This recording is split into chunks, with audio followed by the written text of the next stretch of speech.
This city shouldn't exist. It was born out of tragedy in Europe, pushed into Mexico out of desperation, nearly starved to death, had to face rejection from its neighbors, and even invasion by armed groups. But it survived. And more than that, it created a bubble of resistance where Spanish is rarely spoken, where the Mexican flag is hardly seen, and where everything, from language to food, is still Italian. Want to know more about this place? Today, Bello Mundo takes you to Chipilo, the city that became a piece of Italy in the heart of Mexico.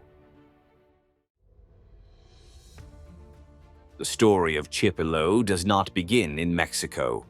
It begins on the other side of the ocean, in the Veneto region of northern Italy. It was 1878 when a violent flood turned the Piave River into a tragedy. The water washed away crops, destroyed homes, and sank the livelihoods of hundreds of families who lived off agriculture into the mud. They were small farmers in the rural area of Treviso, a territory far from the glamour of Venice or Verona, people who got everything they had from the land. When the river receded, there was nothing left. No roof, no food, no means to start over. But Italy was also broken. The country was facing political instability, inflation, foreign debt, and a recently ended war. There was no help and no future there. That's when an opportunity arose. Far away, the president of Mexico, Porfirio Diaz, had an ambitious plan. He wanted to modernize the Mexican countryside and thought that Catholic immigrants, who were hardworking and accustomed to farming, could help. If they came from Italy, even better. The language was similar to Spanish, the faith was the same, and Italian farmers had a good reputation. The Mexican government offered everything it could: ship passage, a piece of land, and funds to start a new community. The proposal was to start from scratch and create an entire city. In the minds of those who had lost everything, it seemed like a lifeline. But no one warned them that, even for free, the new beginning would be much harder than it seemed. When the ship sailed from Europe, no one imagined what lay ahead. But those who embarked had to hold on tight. The promise was fertile land, a friendly climate, and government support. But, like almost every promise that sounds too good to be true, this one also had a catch. You know that saying from Grandma that when the alms are too much, the saint is suspicious. Well, that's exactly how it was. The crossing was not easy. For weeks, the Italians faced the Atlantic crossing in cramped ships, with rationed food and almost zero comfort. Entire families squeezed into dark cabins, sharing space with luggage, animals, hope, and fear. When they finally disembarked, they were taken to the promised region, a piece of the state of Puebla, far from the coast, surrounded by mountains and with a milder climate. At least on paper, that's what they said, because in practice what they found was far from the promises made. The land was hard, full of rocks, dry, ungrateful. Plowing the soil required strength, persistence, and improvisation. The climate was unstable, with freezing early mornings and scorching afternoons. There were no houses, streets, or any infrastructure. What existed was an abandoned farm where everyone improvised shelter and began to understand the reality of that place. Frustration was immediate. Some thought about giving up. A few even tried to return. But with no money, no contacts, and entire families to care for, they had no choice but to face it. It was that or nothing. It was there, amid exhaustion, uncertainty, and difficult land, that Chipilo began to emerge, not as a city nor as a project, but as a necessity. Interestingly, the name Chipilo already existed before the settlers arrived. It was an ancient word, recorded in Nahuatl, the language of the indigenous peoples of central Mexico. It means something like small place. The Italians kept the name they found and began to build everything from there. Life gradually emerged. The first houses were built with adobe, a type of clay brick very common in Mexico, mixed with wood and whatever else was available. Without modern tools, without machinery, and without any extra help, they divided the lots, improvised corrals, opened vegetable gardens, and started from scratch. That's how, through sheer determination, that makeshift camp began to look like a real village. Without realizing it, they were taking the first steps to recreate within Mexico a new version of the homeland they had left behind. With the settlement minimally structured, one feature caught the attention of any outsider who approached. While the rest of Mexico functioned in Spanish, in that village, everyday conversation took a different path. Families continued to use the language brought from northern Italy, a way of speaking known as the Venetian dialect, common in villages and rural areas of the settlers' region of origin. It was not the Italian taught in language courses or heard in films. It was a more direct and colloquial way of speaking, created in the practice of rural life. As most of the local population came from the same part of Veneto, the language continued to flow effortlessly between neighbors, relatives, and co-workers. Spanish gradually entered the routine, mainly in schools, public offices, official documents, and in relations with other surrounding cities. In private life, it worked more or less like this. At home, among family members, in conversations with friends, and in local commerce, the preference was for the language inherited from Italy. In formal situations, the solution was to resort to Spanish to communicate with the rest of the country. Over the decades, the two worlds merged. The old Venetian absorbed Spanish words, accommodated local expressions, and moved away from both standard Italian and the language spoken in the original villages of Veneto. The result was a unique dialect recognized today as Chipileno. To an outsider, it doesn't sound like Spanish. To an Italian from another region, it doesn't sound like the Italian on television either. It is a unique language, created in this specific encounter between an Italian rural colony and the Mexican reality. But the language never traveled alone. It came accompanied by customs, foods, festivals, and a particular way of organizing space and daily life. Just take a walk around downtown Chipilo to understand that it wasn't just the language that crossed the ocean.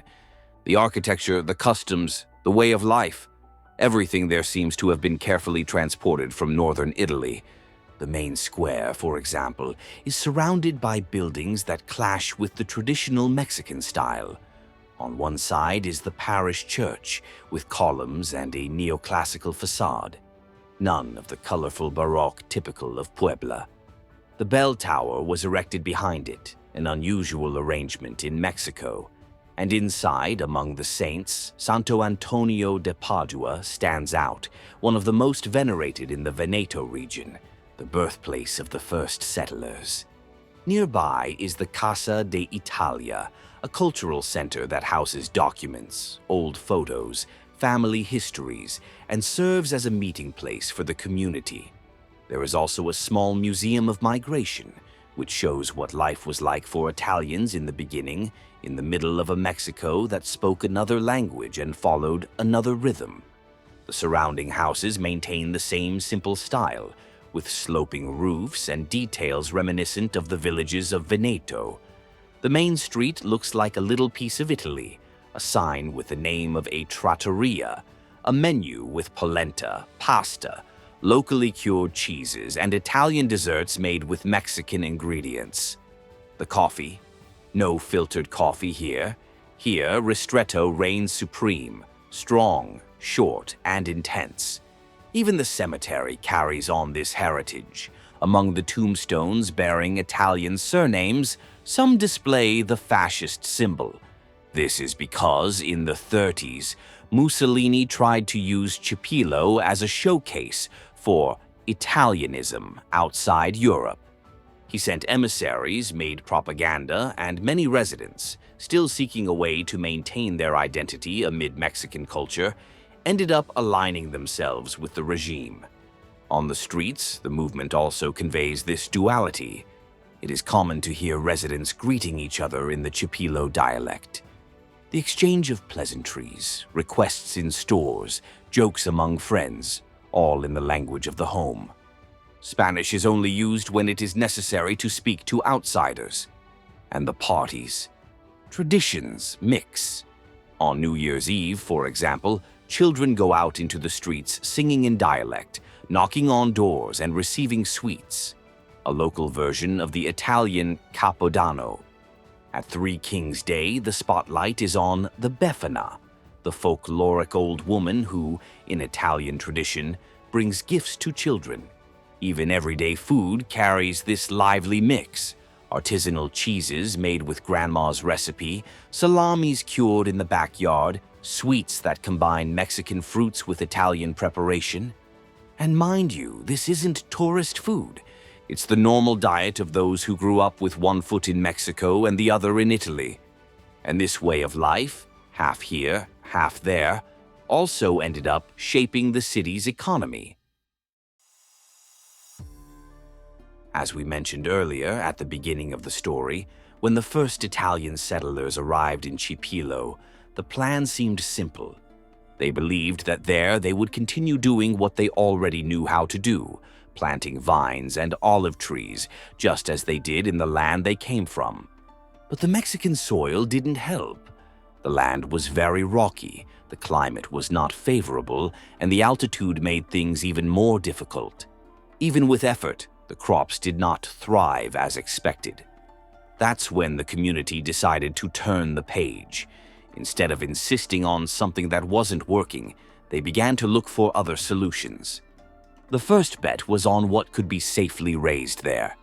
Cattle adapted well to the environment, and with them came the production of milk, butter, cheese, and other dairy products.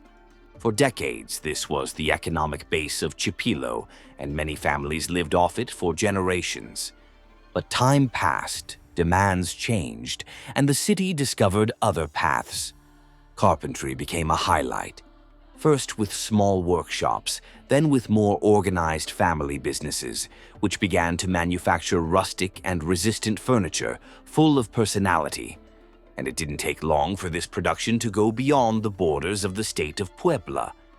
Today, Chipilo exports furniture to various parts of Mexico and even abroad. There are pieces going to customers in the United States, Canada, European countries, and even the Middle East. It is a business that grew slowly by word of mouth, but today it drives a good part of the local economy. However, the city's growth did not happen with the support of the Mexican people. There was resistance. For a long time, neighbors saw Chipilo as a closed place. People who spoke differently, ate differently, prayed differently. And that generated mistrust. Many people in the region said that the descendants of Italians did not mix. Some were even treated as foreigners, even though they were born there. Some heard that those lands were not really theirs, as if they were invaders, even with documents and deeds in hand. But despite everything, the city continued steadily at its own pace. Neither the difficult soil, nor the dirty looks, nor the closed doors of other municipalities prevented Chipilo from growing.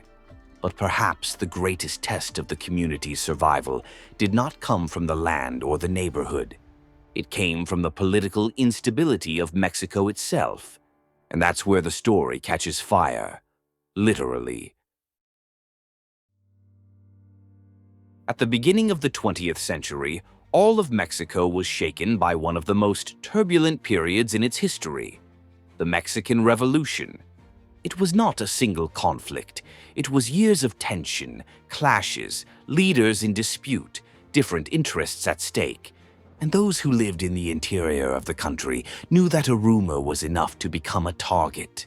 Armed groups roamed villages demanding food, horses, shelter, weapons. Often it was not even for ideology. It was for survival. One of the most famous names of that era was Emiliano Zapata, a leader who became a symbol of the struggle for agrarian reform, defender of peasants and indigenous communities. But the movement that arose around him, the so-called Zapatistas, was not an organized army with uniforms and hierarchy. It was a group of militias operating in a decentralized manner, each with its own methods. In practice, this meant instability. At any moment, a group could arrive demanding everything you had. And if there was resistance, the consequence was the looting or destruction of the village.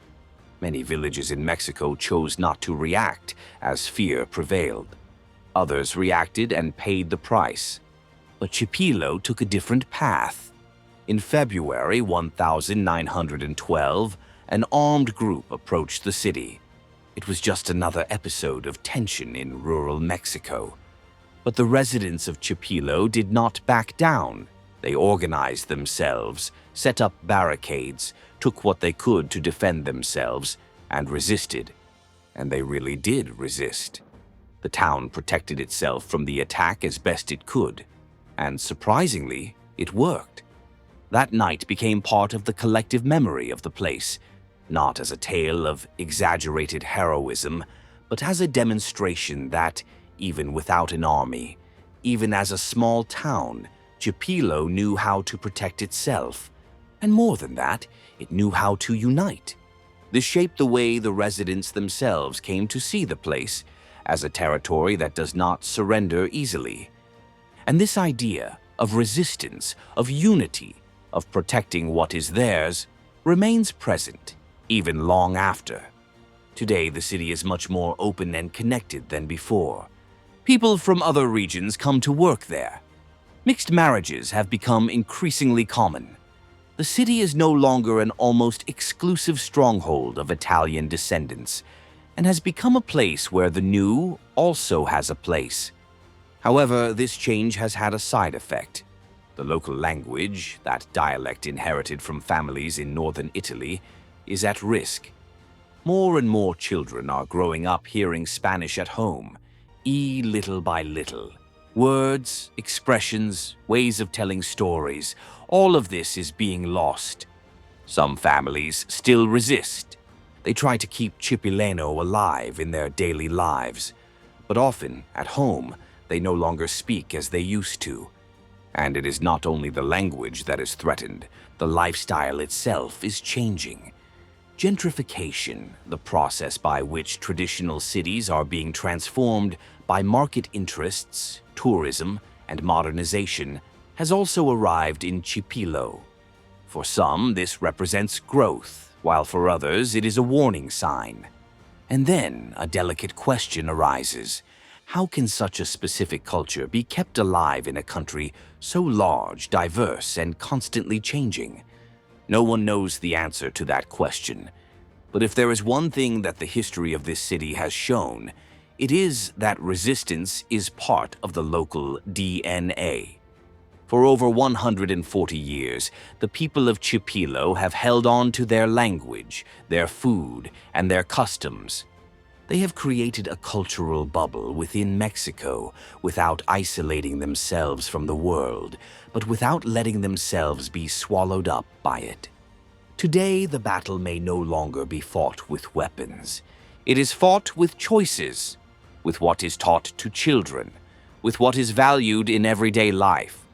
And at this point, the future of Chipilo will depend less on what the settlers brought from the past, and more on what their descendants choose to carry forward from here on out. So, had you heard of this place before? Tell us in the comments what surprised you most about this video. If you liked the content, leave your like, share it, and of course, don't forget to activate Hypar's new feature. This helps the channel gain visibility and continue bringing you these unbelievable trips around our beautiful world. See you next time.